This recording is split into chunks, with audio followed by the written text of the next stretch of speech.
Olá, senhores produtores e senhoras produtoras. Estamos iniciando mais uma edição do programa Agro 163. Programa criado e idealizado para trazermos informações técnicas, muito bate-papo, conhecimento com os senhores produtores e também informações quanto a pesquisas e tecnologias.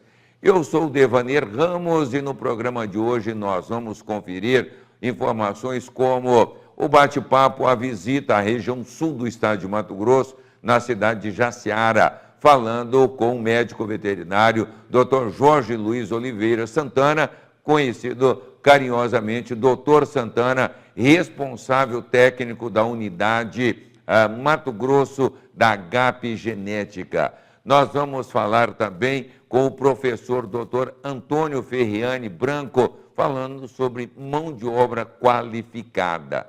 Nas informações técnicas, a conversa será com o Dr. Renan Tomazelli, ele que é diretor técnico do INDEA, falando sobre as unidades do INDEA no estado e também o momento que nós estamos vivendo de comunicação do rebanho para continuarmos, para termos o nosso estado livre de aftosa, sem vacinação. E a prosa será com o senhor Aldo Rezende Teles, pecuarista, uma das grandes referências que nós temos, trazendo então essas informações para que você possa verificar a pecuária, abate de machos e fêmeas e sucessão familiar. Eu sou Devanir Ramos e a partir de agora vamos a mais uma edição do Agro 163.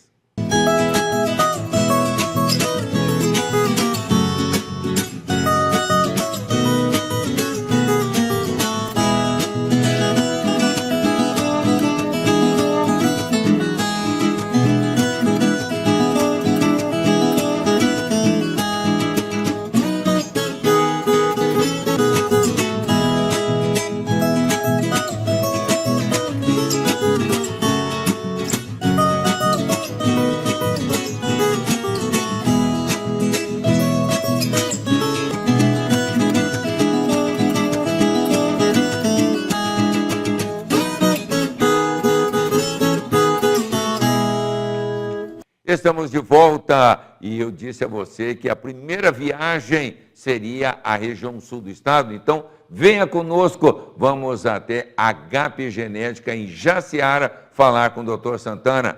Pode rodar.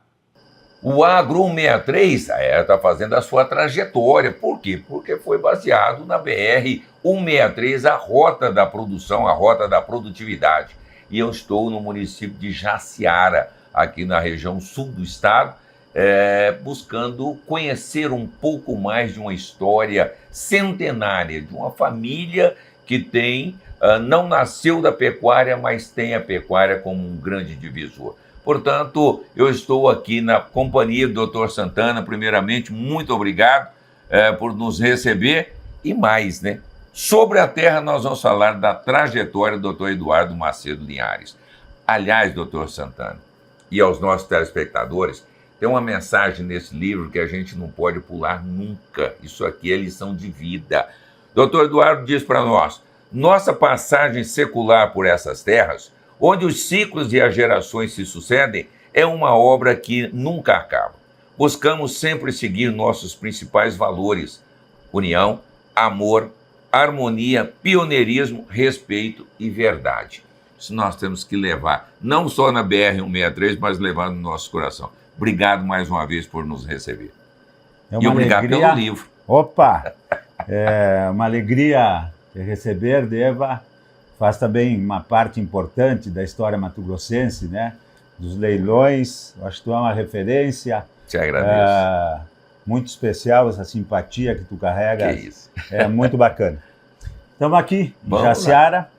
E vamos falar um pouco sobre... Já que nós falamos do Dr. Eduardo, a HAP nasce de outros projetos, mas eu gostaria que você me contasse. A pergunta é o seguinte: como nasce a HAP Genética? Certo. Então, o Dr. Eduardo é a terceira geração, né, a parte da família. A dona Marilena, sua esposa, filha da dona Lazinha, que filha do João Vieira de Macedo, que em 1906, médico, vai para Uruguaiana, sertão, então, Uruguaiana ainda, dos campos com um gado pé duro, que nós falamos, né? Exato. E lá começa o Dr. João Vieira, com um olhar visionário também, a importar os primeiros animais aberdeen-angus para a região da fronteira. Já tinha na Argentina e no Uruguai, né? Então, uma pecuária com seleção. Começa também o Herd Book Colares a registrar esses primeiros animais, todos os animais registrados no Brasil também começam lá pelo Herd Book, que tem uma importância tremenda para a pecuária brasileira, né? Então, o Dr. Eduardo é a terceira geração. Bem, o Dr. Eduardo, a formação dele de odontologia, mas ele vai para a fronteira do Rio Grande do Sul, na época que a ovinocultura tinha uma importância tremenda, né? Ela é responsável pela economia, girava a economia, e também a fronteira rio-grandense tinha uma parte frigorífica muito importante. O Swift Armory, em Livramento, um dos primeiros frigoríficos do Brasil, né? Então, perto do Uruguai. Então, aí, o nome da empresa chamava Cabanha Azul. Cabanha Azul é onde os animais de argola são guardados e cuidados, né, para a exposição lá do Menino Deus e depois esteio. Então, a Cabanha Azul é a origem da família, né, que tem ali. Criavam as quatro, as raças britânicas, Devon, Shorton, Angus, Hereford, e já quando, aí nós vamos para a origem da GAP, né, em 83, tem uma primeira divisão da empresa. Em 84, a Cabanha Azul faz uma união com a Comega Argentina, Dom Otávio Caravaggio, e eles formam a Natura Genética sul-americana. Carne Cabanha Azul. Carne Cabanha Azul, certo? Era um projeto genético, que esse sim teve uma grande importância, e aí começa a semente da formação da GAP, certo? Porque o rebanho, nós tínhamos pouco animais sintéticos, pouco Braford, e quase não tinha. Tinha as britânicas. Uhum. E aí o pessoal da Comega, os argentinos, vem com essa proposta de fazer um programa de melhoramento genético, um programa de produção de carne embalada a vácuo, já mudando a sociedade, a dona de casa. E nós forma a Natura e nós começamos a subir para o Centro-Oeste. Chega a Jaciara. Nós chegamos 82, 83? 85 é o primeiro nascimento, 84 foi a primeira inseminação. Ok. Nós inseminamos em torno de 700 novilhas aberdeen-angus pura, com brangos 3/4 de zebu. Brahma e alguns que tinha Brahma e Nelore. Ok. Certo? Então essa primeira geração nasce em 85 e aí nós já começamos a vender o programa em 85, 86, uma turma de técnicos. Nós começamos a fazer uma prestação de serviço onde nós propunhamos o cruzamento. Ah, perfeito. Certo? Ok. Então, o negócio da Natura, nós entregávamos o sêmen, mais assistência, orientação para as avaliações, e o valor desse trabalho do sêmen e de rodar esse carro pelo Brasil Central, nós recebíamos na percentagem das 10% fêmeas melhores avaliadas, a metade era pagamento da Natura, certo? Então, esse rebanho nós fomos recebendo esse gado e mantendo em algumas propriedades ali no Mato Grosso Sul, perto de Camapuã. Tem tudo a ver com o conteúdo do livro, a trajetória do Dr. Eduardo. Que isso quebra paradigma, começa a mudar a qualidade do rebanho no Centro-Oeste também. Porque dentro desse projeto vocês tiveram parcerias com um volume realmente bem amplo de matrizes. Então, teve em torno de 40 mil vacas associadas, certo? Aqui no Mato Grosso tinham 2 rebanhos, esse aqui na Fazenda Sereno, com o Dr. Paulo Livônios, a GLM, e em Juara com o Luiz Gugelmin, nosso querido Gugelmin. Eterno Gugelmin, sempre querido, viu? Tá lá, ele tinha um programa... Ainda tem a pista de kart? Tem a pista de kart. Juara tá lá, esperando a turma. Então, eu me lembro que nós fizemos um primeiro dia de campo ali em 86, em Bandeirantes, perto de Camapuã, E Baldasso, Zamboni, essa turma lá do Mato Grosso Sul, nós fizemos, e aí o doutor Eduardo, olhando esse Centro-Oeste com a visão do visionário, ele diz assim: ô Santana, o lugar da criação de gado vai ser o Centro-Oeste. Nós vamos ser produtor de bezerro lá no Sul. E eu, gaúcho da fronteira, ali que tinha umas pastagens, às vezes vem, às vezes não, às vezes vem, trevo. Eu digo, mas doutor, nessa braquiária seca, nós estávamos em junho, uma seca tremenda, e o Baldasso chega ao meu lado e diz assim, tocou e diz, gaúcho, aprende 2 coisas no Centro-Oeste, a dar valor: braquiária e Nelore. E eu levei no lado do ouvido e fiquei. Quando tu vens para cá, e depois eu me mudo para o Centro-Oeste, sempre vim, né, no Mato Grosso do Sul, aí tu começa a entender o Nelore e a braquiária. Esse binômio que fez a pecuária do Brasil, uma pecuária importadora, a maior exportadora do mundo. Esse binômio foi importante e o doutor Eduardo enxerga isso e ele diz, nós temos que estar lá. Nós temos que, de alguma forma, tentar levar um produto que possa agregar nesse rebanho em alguns nichos. Então, vamos produzir uma carne para o mercado paulista, a dona de casa está mudando. Então, assim se forma o Projeto Natura. O primeiro certificado SEIP do Brasil é um animal Brangus que recebe lá de Camapuã, da fazenda São João do Fernando Baldasso.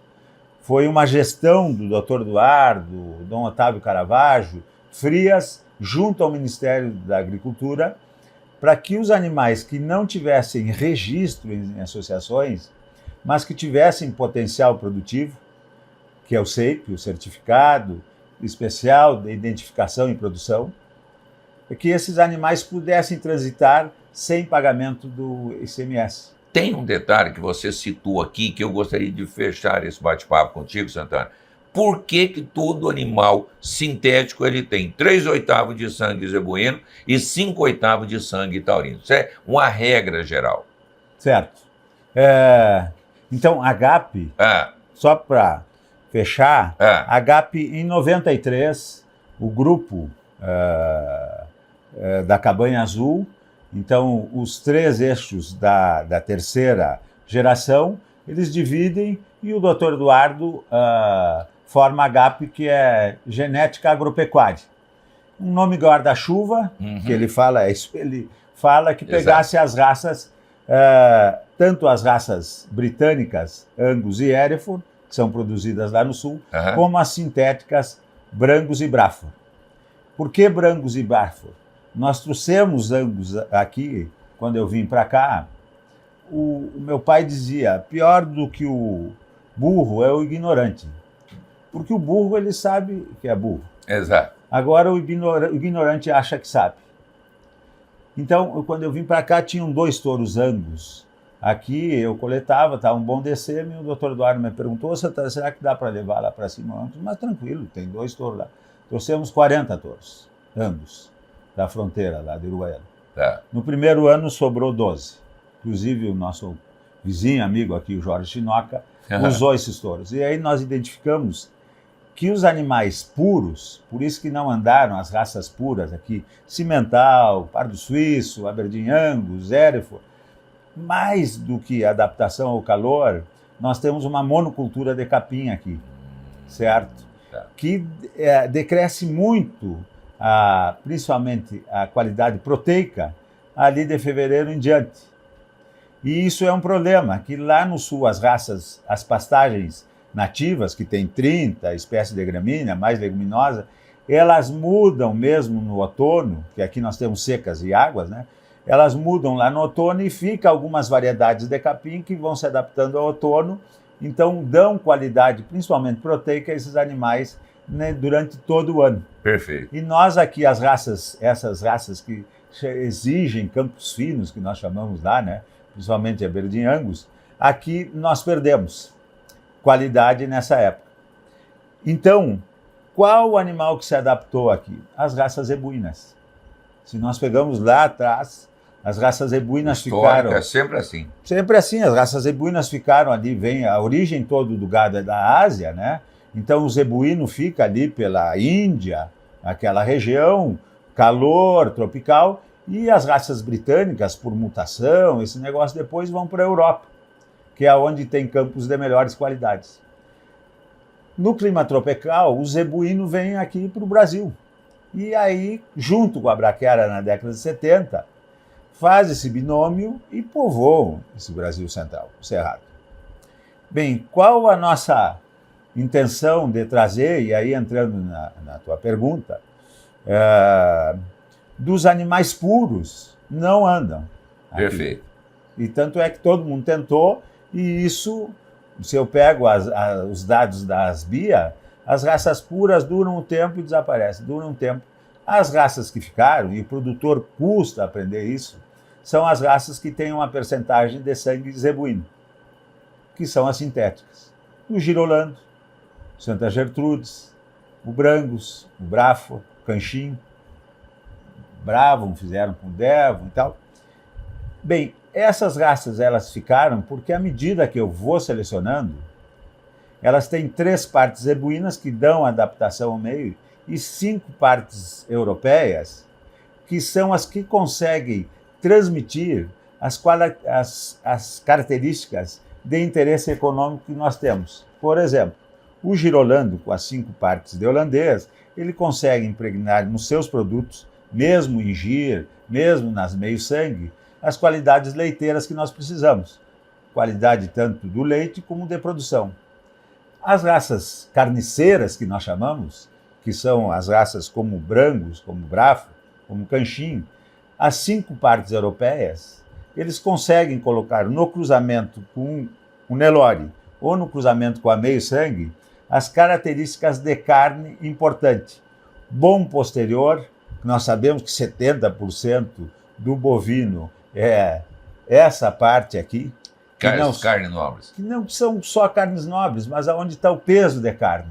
Então, se eu tiro um pouco de posterior, olha o quanto que o Nelore evoluiu em posterior, por seleção. Exato. Então, eu preciso ter aqui porque é peso, não só nobreza. Nós temos carne da palheta boa, muito boa, certo? Então, quando começa a selecionar, os Estados Unidos começam a selecionar e faz o Santa Gertrudes, que é 5 partes Shorton e 3 partes Brahma, eles tentaram meio sangue, mas com o tempo os produtos vão perdendo por epistasia, os produtos vão perdendo a sua capacidade de produção.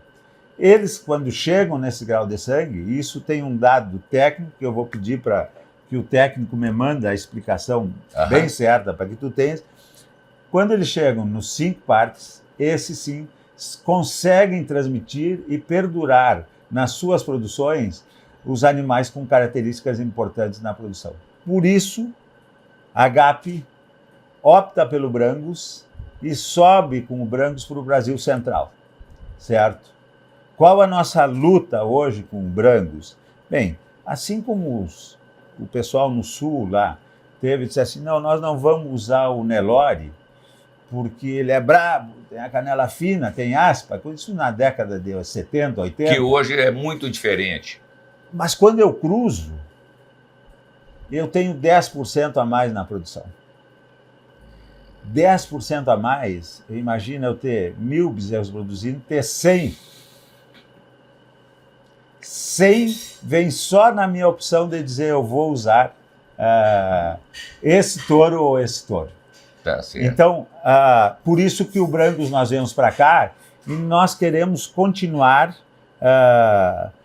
com as características zebuínas bem marcadas nos animais sintéticos. Essa é a nossa luta como associação e como técnico, que as 3 partes zebuínas sejam bem marcadas, bem caracterizadas, para que se adaptem a essa braquiária, a esse meio aqui do Brasil Central.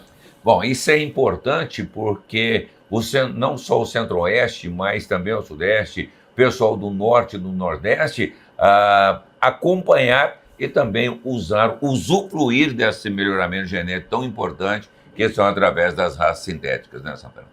Eu tenho um amigo, o Tairol, ele disse assim, toda fazenda vai ter um confinamento. Não no confinamento, mas como estratégia de reserva de alimento, de colocar alguns animais na época para deixar rebrotar o capim na nossa tradição, que a gente vai ver para frente aí, né? Eu digo também que toda fazenda de gado comercial, ela precisa cruzar. Porque o cruzamento, e aí sim, de todos os cruzamentos que nós já passou por esse Brasil, os cruzamentos direcionados. Quem determina a raça que vai ficar no campo? Não sou eu que sou bom de bico, conversa e tal. Não. Quem determina é quem inverna. É o cara que engorda. Esse é o determinador da raça que vai ficar no campo. Porque ele precisa de duas coisas. Performance, ganho de peso, produto final entregue ao frigorífico, certo? E quantidade. Aonde ele encontra isso hoje no Brasil Central?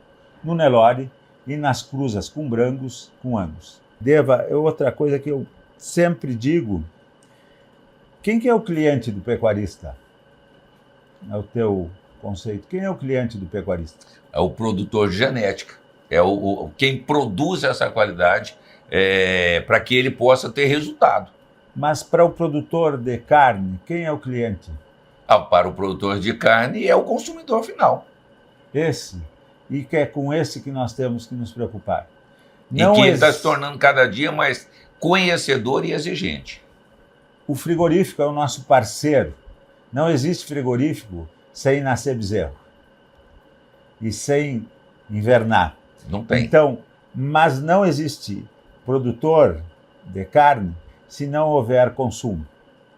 Nós temos, a pecuária é uma atividade extremamente importante. Eu digo assim, para quem vem estagiar ou trabalhar conosco, eu sempre digo, olha, eu amo bicho, mas eu gosto de gente, sabe? Porque nós temos que respeitar os animais enquanto estão sobre nosso domínio aqui, mas nós temos uma responsabilidade de alimentar.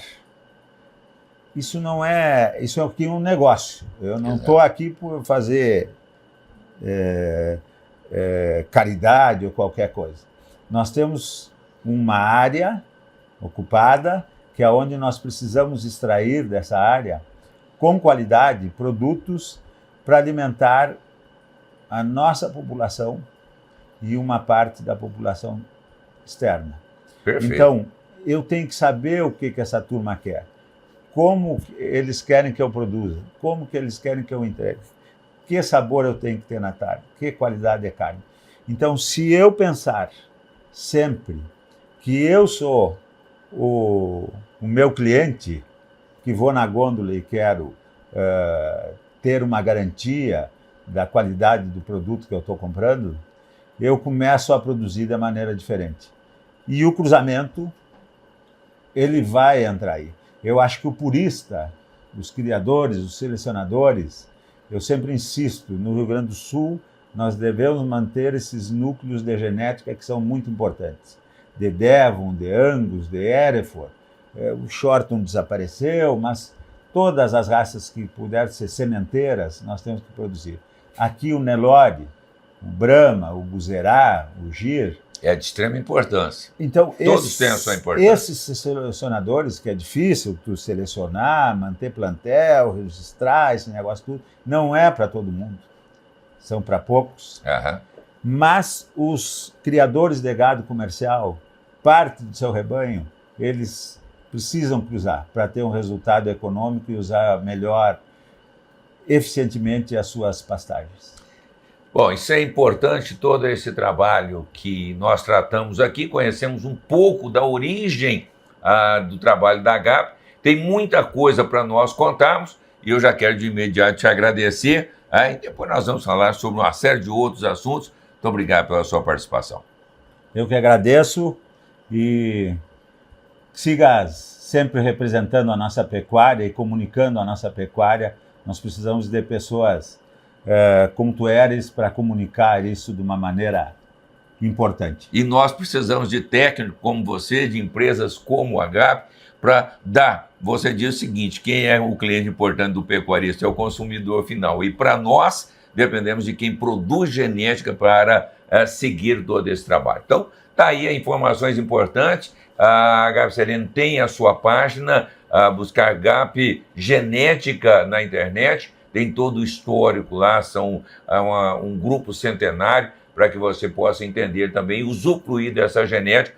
E aí eu me coloco aqui, ao lado do Dr. Santana, para dizer o seguinte: olha, aqui você pode buscar informação, que tem muito o que contar. Mais uma vez, muito obrigado, sucesso a você, a toda a diretoria na Pensando do Caju. Muito obrigado. Devanir Ramos, de Jaciara, para o Agro 163.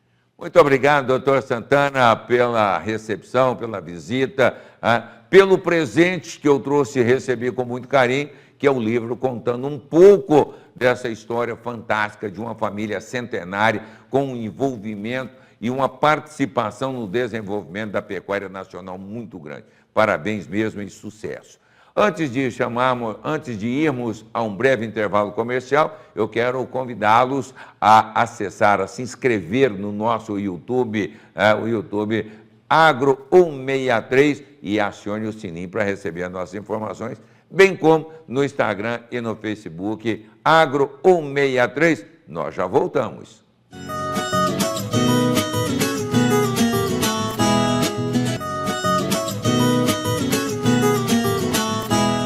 Estamos de volta com o Agro 163 e vamos seguir agora recebendo um convidado muito especial. Já está aqui conosco professor Dr. Antônio Ferriani Branco. Nós vamos falar sobre mão de obra qualificada, sobre a pecuária 163, sobre vários assuntos. Vamos conferir. Bom, o senhor tem uma escola voltada com hoje aí, eu vou citar um número, se eu falar alguma coisa equivocada, o senhor me corrija, por favor, mas algo em torno, se não mais de 3.000 alunos. E vem as mentorias, vem todo esse trabalho. Esse preparo precisa também, porque assim, nós só conseguimos implementar esses conhecimentos técnicos, o que o senhor está passando para os veterinários, zootecnistas e agrônomos, precisa encontrar um ambiente. É como você fazer uma formação de pastagem ou de lavoura, você precisa preparar o solo, uma série de coisas. Então, o produtor também precisa estar preparado para receber essas informações e colocá-las em prática. E a mão de obra? A gente, quando a gente olha para a propriedade rural, vamos chamar, exato, um imóvel rural, né? Nós temos que entender que o homem, ele está no processo, ele é a peça fundamental, né? Então, desde a mão de obra do operacional, aquele que vai executar as atividades, até a mão de obra daquele que vai tomar as decisões, nós precisamos de progredir, em todos os sentidos, né? A gente observa que, de forma geral, a nossa mão de obra operacional no Brasil ainda é muito, ela tem muitas restrições, ela tem muita dificuldade de realizar operações simples muitas vezes, né? Por falta, obviamente, de treinamento, por falta de uma educação que dá a capacitação, apesar de termos muitas instituições que procuram fazer isso, mas o nosso universo é muito grande, né? Muito, se você pegar a quantidade de propriedades rurais que tem no Brasil, a quantidade de pessoas envolvidas no processo, com todo esse trabalho que é feito, ainda temos muita deficiência. E você citou a questão da Escola de Nutrição Animal, que é um projeto que a gente lançou há praticamente 1 ano e meio atrás, mas que já estava no nosso coração desde quando a gente estava na universidade, porque a gente ama ensinar, né? Ama Exato. passar a informação. A gente tem por volta aí de uns 3.000 alunos em todos os meus treinamentos de capacitação profissional. São treinamentos mais destinados aos técnicos, mas eles têm uma visão muito prática das coisas. Então, muitas vezes, acontece coisa interessante. Um advogado liga para mim e fala: professor, se eu fizer tal curso, o senhor acha que eu vou conseguir absorver? Eu falo: olha, se você estudar bastante, nós estamos vivendo na era do autodidatismo. Sim. Hoje você tem informação. Se você estudar bastante, se dedicar, eu não digo que você vai entender e compreender como profissional da área, porque é óbvio, o profissional da área ele teve uma série de outros conteúdos. Exato. Que dão uma sustentação diferente. Mas você vai estar mais preparado para conversar com o seu consultor, para conversar com aquele que te dá assistência técnica, para fazer os questionamentos mais importantes para você tomar decisão. Então, esse processo de capacitação, ele é importante não só para o técnico, ele é importante também para aquele que contrata o profissional da área técnica, para o gestor. Exato. Por quê? Porque ele não vai executar a tarefa de um veterinário, de um zootecnista, de um agrônomo, mas se ele estiver mais preparado para uma discussão de um nível mais elevado, a tomada de decisão dele vai ser totalmente diferente. Inclusive o próprio consultor, ou aquele que lhe dá assistência, vai ter que se preparar melhor. Não tenha dúvida. Não é verdade? Então, esse processo educativo ele é fundamental. E a mão de obra na propriedade, nós precisamos investir mais, precisamos melhorar, precisamos compreender que isso é um investimento. Nós estamos investindo naquele que está envolvido no processo. Eu tive um caso agora recente de uma propriedade, um pecuarista, que perdeu 21 animais por um erro do funcionário, com relação à nutrição, com relação à utilização de uma fonte de nitrogênio não proteico, né? Não gosto nem de falar o nome, porque o pessoal já costuma achar que aquilo é um absurdo, mas a ureia pecuária, né?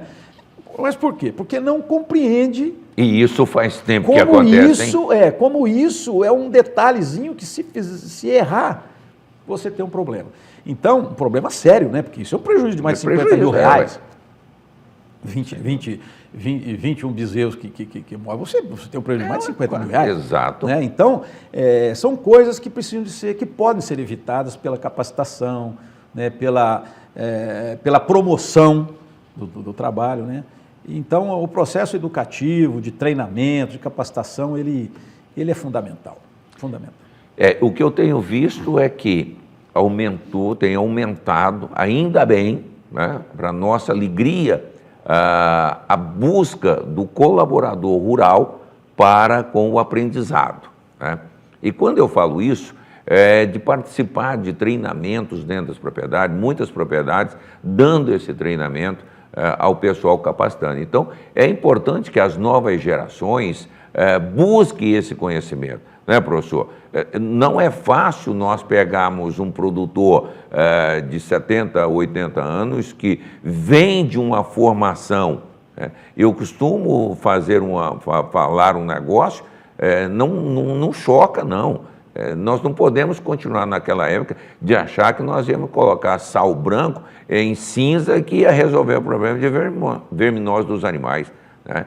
Nós temos que mudar. Antigamente, quando eu era jovenzinho, não tinha o smartphone. Então, eu também tive que aprender. E tanta gente faz isso. Então, o aprendizado não ocupa espaço no HD. Nós precisamos estar pronto para receber.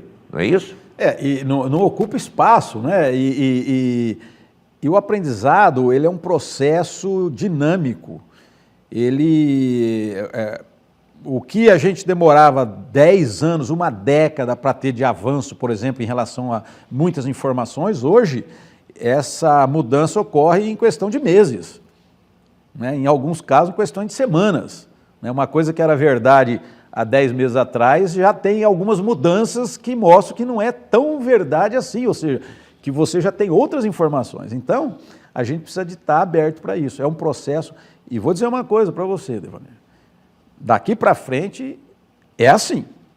Não adianta achar que as coisas vão ser diferentes, né? Por isso nós temos que estar antenados. E hoje nós temos muito recurso, né? Eu costumo dizer, quando eu me formei, na sua época também, que você não tem, nós estamos praticamente na mesma faixa etária, né? Quando eu me formei, quando eu fiz a universidade, quem eram as minhas referências? Era o professor e o livro. E muitas vezes um livro até desatualizado. Eram as nossas referências. Quando o professor ia para um congresso fora do Brasil, então, meu Deus, que ele voltava, né? Hoje, em tempo real, online, quanta coisa nós temos disponibilizado para a gente. Quanta coisa. É claro, nós temos muita porcaria. Por isso que nós temos que ter um filtro. Por isso nós temos que ter um filtro. Exato. Mas nós temos muitas instituições sérias, né? Que se a gente buscar, a informação está ali, uma informação chegando assim em tempo real, com as últimas novidades em termos de conhecimento, né?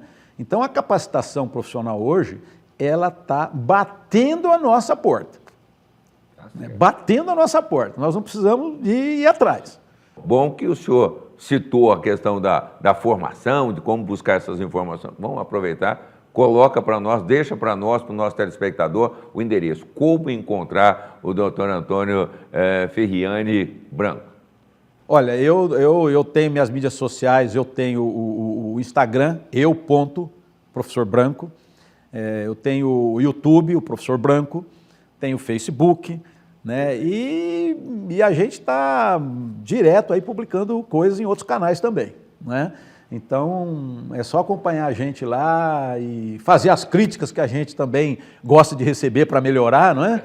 Certo? Mas estamos lá, estamos lá.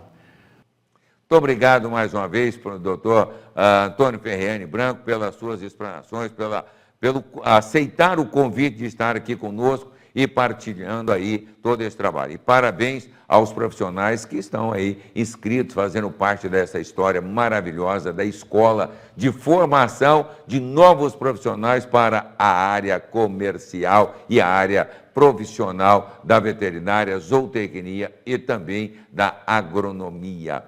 E agora nós vamos conferir uma visita que nós fizemos à sede do INDEA, do Instituto de Defesa Agropecuária de Mato Grosso, o INDEA, e falei com o diretor técnico, Dr. Renan Tomazelli, falando sobre as unidades de Mato Grosso e também o momento que nós estamos vivendo de um estado livre de aftosa, sem vacinação. Vamos conferir. O INDEA Mato Grosso está com uma estrutura hoje de 140 unidades, né? Mato Grosso tem 142, então está disponível aí para atender o amigo pecuarista, a amiga pecuarista em todo o estado de Mato Grosso. Nossas unidades são sempre compostas aí por um corpo técnico, né? Se não existe um profissional específico naquele município, a gente tem sempre próximo ali um profissional para que a gente possa fazer esse atendimento. Então o INDEA continua com esse trabalho, desenvolvendo junto com o produtor mato-grossense a pecuária desse estado. Importantíssimo a participação dele, nós sempre esperamos muito essa aproximação do pecuarista junto ao INDEA, é ali onde ele pode comunicar uma suspeita de doença, é ali onde ele pode ter um apoio no momento de emergência, e a gente está trabalhando assim, Deva, nessa forma, sempre próximo ao pecuarista e aberto a receber as notificações, a receber também as próprias dúvidas desse pecuarista. A unidade do INDEA hoje ali é a casa do produtor rural. Bom, nós temos, já é a quarto período de comunicação, né? Maio e novembro, como é que está a recepção dos produtores e vem crescendo nas últimas comunicações? Isso, nós continuamos adotando as duas campanhas, isso é uma estratégia do INDEA em manter esses dois períodos, que são os períodos que o nosso produtor já conhece, o produtor rural já sabe, né? Historicamente ele já vem comunicando tanto em maio quanto em novembro. O que nós fizemos, né, quando fez a mudança, né, que retiramos a vacina e passamos a fazer só a comunicação de estoque, a nossa evolução foi no seguinte, na adaptação do sistema. Então nós mudamos algumas formas, na forma desse produtor comunicar, nós facilitamos o acesso dele através do módulo produtor, que é o nosso sistema aqui do estado de Mato Grosso, né, o Sindesa. Então nós possibilitamos a esse produtor não só ir à unidade local, mas também fazer, talvez, pelos seus compromissos, pela sua forma ocupada, de não precisar ir até uma unidade do INDEA e fazer isso de uma forma virtual. Tem sido um sucesso, as últimas 3 campanhas que nós fizemos foi muito positivo. A gente teve uma dificuldade no início até para adaptar sistema, o produtor entender que essa mudança, né? Só que ele conseguiu compreender e mais uma vez Mato Grosso foi assim a vanguarda do país. A gente conseguiu fazer campanhas excelentes. Hoje a gente chega a 99,8% de comunicação, então é um número excepcional. A gente espera receber em torno de 129 mil comunicações, então é um número expressivo. Mato Grosso detém o maior rebanho bovino do país. Só que é sempre importante a gente falar, não é só o produtor de bovino e bubalino, né? Aquele produtor também que tem ovino, caprino, né? Tem os outros animais de produção pecuária, também é de interesse do INDEA. Então o INDEA ele trabalha essas comunicações de estoque utilizando esses dados para propor as políticas públicas para a defesa agropecuária. Então através desse número, tanto de rebanho bovino, bubalino e das outras espécies, É que a gente vai definir os rumos para as políticas que nós vamos adotar. Quais são os principais rebanhos, se a gente continua crescendo em número de fêmeas, em machos, o que está acontecendo de abate, o que está acontecendo no cenário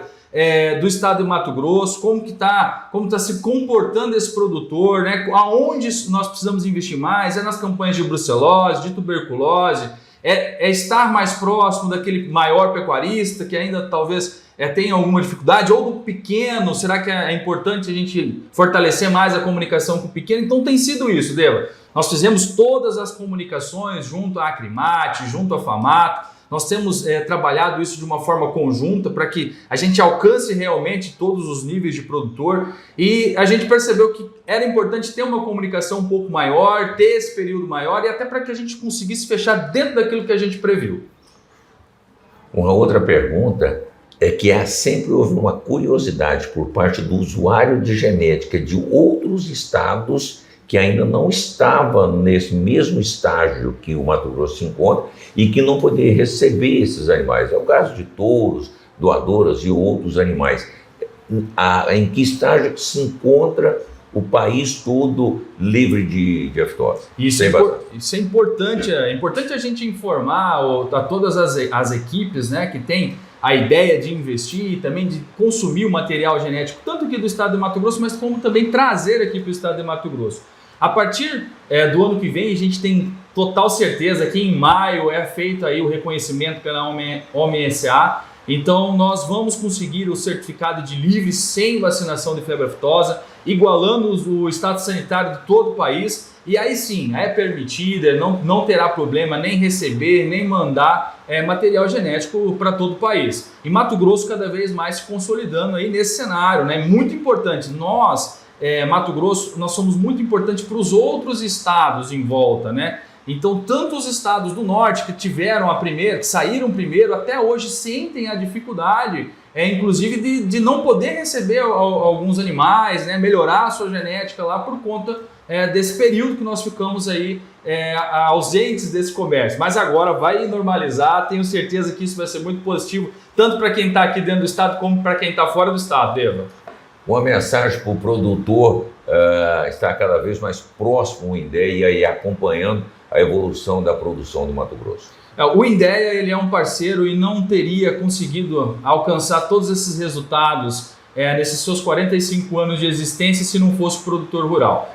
Então nós construímos essa instituição junto, isso é um ativo do estado de Mato Grosso que vai permanecer aí ao longo dos anos. A gente confia muito na cadeia da pecuária. A pecuária se mostrou e se mostra cada vez mais valente para enfrentar todos os desafios que tem enfrentado, e a gente está aqui ao lado do produtor. Contem com a INDEA, conte com essa instituição, porque essa aqui também é a casa do produtor. Que bom, né? Que bom nós vemos aí o estado crescendo, mas crescendo com muita sustentação técnica. Controle sanitário é, sem dúvida nenhuma, o grande mote para o sucesso da pecuária, que detém o maior rebanho bovino do país. São mais de 34 milhões de cabeças. Nós vamos a um breve intervalo comercial e, na sequência, no retorno, nós vamos conversar com o senhor Aldo Rezende Teles. Fique conosco.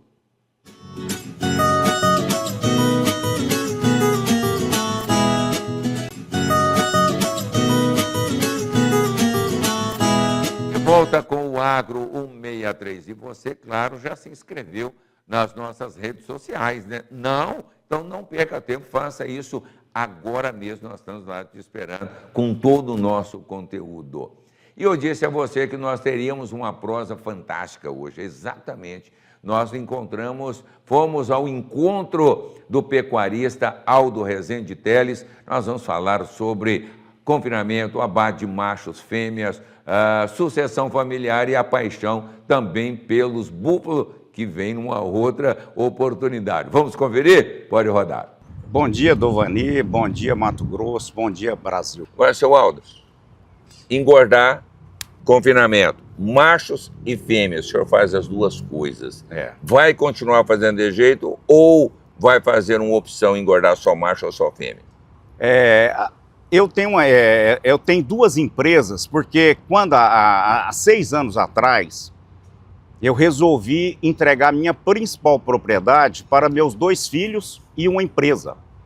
E nessa época nós escolhemos a Prodap, que é uma empresa que está com a gente até hoje, e eu peguei na fazenda de Brasnorte, que é a nossa principal propriedade, a galinha dos ovos de ouro. Eu entreguei para os meus 2 filhos e tenho ido lá uma vez por ano. E graças a Deus estão tocando muito bem e os resultados estão maravilhosos. E aí eu estou rodando aqui em volta de Cuiabá. Aí foi diminuindo tanto lá, que nós ficamos com 1.000 e poucos hectares só, que eu acabei buscando o filho Fernando, o mais novo, que hoje está aqui nos auxiliando, porque um sozinho para tocar 3 propriedades, mesmo que elas sejam em volta de Cuiabá, acaba você não tendo condições de olhar bem. Porque uma coisa muito importante são os ditados antigos. É os olhos do dono que engordam os porcos. Todos os ditados antigos, eles permanecem atuais vivos, como esse. Então, se você tiver a fazenda e abandonar, não ir lá, o seu fim é sair do ramo, porque tudo que vai acontecer lá é diminuindo o seu patrimônio. E a sequência é o que o senhor está praticando, colocando os meninos ao seu lado. O Aldo Júnior já está lá cuidando, o Fernando agora do lado aqui. Isso é importante, essa transferência, essa sucessão familiar natural, né, senhor? Um adendo, porque você até me fez uma pergunta e eu acabei desviando. Às vezes você empolga um pouco e sai do rumo. Você perguntou se eu ia focar em macho ou fêmea. A empresa Prodap briga comigo toda vez que eu compro uma fêmea. Mas como eu sempre compro oportunidades, e aí eu sempre tenho comprado, igual nós passamos agora um período aí, comprando um gado com 10, 20% de deságio, eu achava, eu tenho e compro. Mas eu tenho um exemplo para te dar hoje, um exemplo gravíssimo, eu provando que eles estão certos. Eu estou matando hoje 1.000 e poucas cabeças e tem uma parte de fêmea. Não terminou o abate, está em abate ainda. Tinha 100 fêmeas lá da fazenda tratadas com 462 quilos. Essas fêmeas deram 45,5 de rendimento. Com 462 quilos, elas deram 209 quilos e 900 gramas. Não chegou às 14 arroba. E nós matamos uma parte que foi abatido ontem. Nós abatemos 69 boi, desses que a gente está matando hoje, e eles pesaram lá na fazenda 532 quilos e uns quebrados de média. E o primeiro abate desses 69, daqui um pouco nós vamos ter o resultado de toda a boiada, o rendimento foi 57,8. Então você vende, o boi e a vaca comem a mesma coisa, talvez a vaca coma mais. Então eu acho que para tratar, eles estão certos, tem que tratar do boi. Como é que você vende uma vaca com 45 e 50 de rendimento e um boi com 57,8 de rendimento? Você pensa bem a diferença financeira que dá nisso. E eles comem iguais, talvez a vaca coma até mais. Já pagou a conta. Então, mas eu sou, nessa parte, eu sou meio teimoso. Porque tem gente que chega no leilão e sai gravando os lotes que ele vai comprar. Eu nem falo que eu quero comprar. Eu estou olhando, estou ouvindo, porque eu tenho um vício de ver leilões, porque... Que bom, fico feliz. Aqui em Cuiabá tem 10 leilões. Exato. E graças a Deus eu sou uma pessoa querida por todos, porque a gente tem uma coisa que é cumprir com a obrigação. A gente compra, consegue prazo e paga rigorosamente em dia. Então isso aí, meu nome já cresceu bastante aqui na Baixada Cuiabana, porque esses dias eu fui no Banco do Brasil e cheguei lá e falei, eu quero pegar um talão de cheque. Aí a pessoa que entrega lá do caixa, que ali na agência nossa é o caixa que entrega. Aí foi lá, só tem 16 folhas. Puta merda, então eu fui lá, achei que eu tinha 34 folhas de cheque esparramado. E eu nunca tinha conferido. Eu confio tanto nos meus pagamentos que eu vou comprando. E aí cheguei em casa, fui conferir quantos cheques tinha voando. Tinha 46 cheques voando. Até esses dias eu tive um problema de como é que chama, dessa febre, como é que chama? Maculosa? Não, a dengue. A dengue. Eu tive um problema de dengue, rapaz. Senhor. E o médico ficou meio preocupado comigo, porque as minhas plaquetas baixaram para 36, e ele falou, não, você tem que ir para UTI. E eu não sabia o que era UTI. Rapaz, Eu hoje, se eu estiver andando, eu nego não me põe na UTI. Eu só vou pra UTI se estiver morrendo. Se estiver na cadeira. Eu sei que é uma coisa possível. Mas não, porque quando você chega a 36 de plaqueta, você está sujeito a hemorrágica. E a hemorrágica mata. Então você tem que ser atendido na UTI com rapidez. E ele me tacou lá e eu passei 3 dias lá, rapaz, que desespero, hein? Eu quase que eu morri de preocupação, de ansiedade. Não, de ansiedade de estar ali. E aí, como eu tinha 30 cheques voando, ficou todo mundo torcendo para mim. Eu acho que isso foi uma coisa que... A reza foi grande? A reza foi grande, graças a Deus. Senhor Aldo, como é bom conversar com o senhor.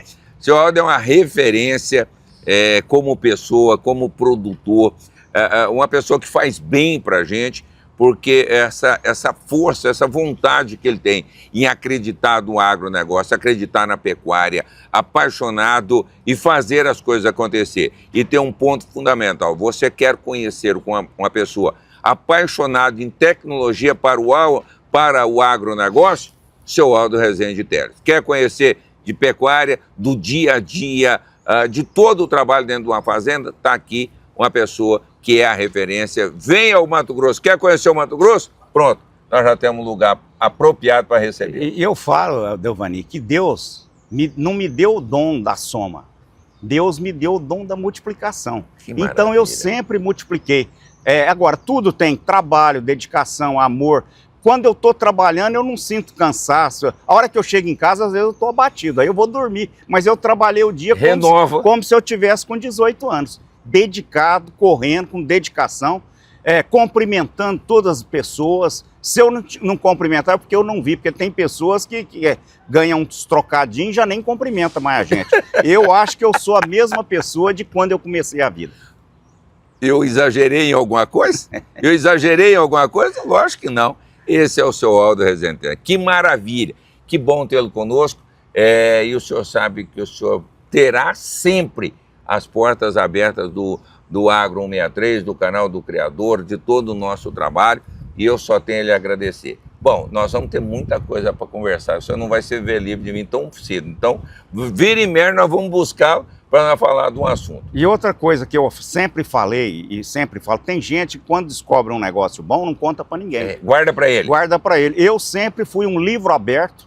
Tudo que eu estou fazendo e que está dando resultado, se a pessoa pedir informações, eu estou pronto para informar. Nunca escondi. Eu sempre desejei o bem de todos. E quando eu vou fazer um negócio, Dovanir, eu falo assim, o negócio tem que ser bom para mim e para você. Porque se for só bom para mim, você vai ficar com raiva minha, vai ficar chateado. Então esse lema é muito importante que nós sempre usamos na nossa vida, fazer um negócio e fazer um amigo. Eu sou um homem que não tem demandas, se tem, eu gosto do acordo e resolve para não ficar um com mágoa do outro, porque muitas vezes, por causa de uma buzinada, você mata alguém. Nós estamos vendo aí que todo dia o cara buzina, ou você irrita e você vai lá e pega o cara e te mata, ou ele te mata, né? Então a gente anda correndo. Nós lutamos pela vida, não pela morte, não pela morte. Então a gente sempre está aí para acordo e resolver de modo que fiquem os dois felizes. Maravilha.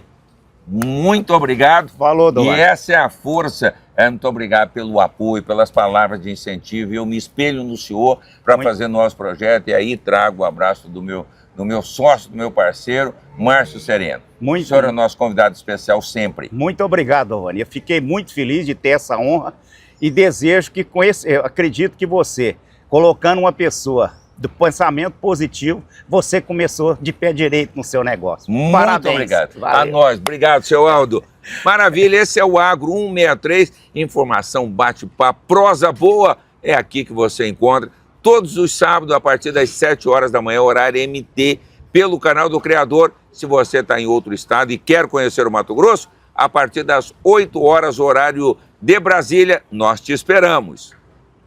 Como é bom falarmos com o seu Aldo Rezende Teles. Uma pessoa extremamente simpática, ele que esteve à frente de grandes entidades como a Nelore Mato Grosso, como a Acrimate, faz parte de todo esse projeto e principalmente no trabalho, faz parte das grandes entidades mato-grossenses e também faz parte do desenvolvimento dos confinamentos no estado, ele sendo um grande confinador.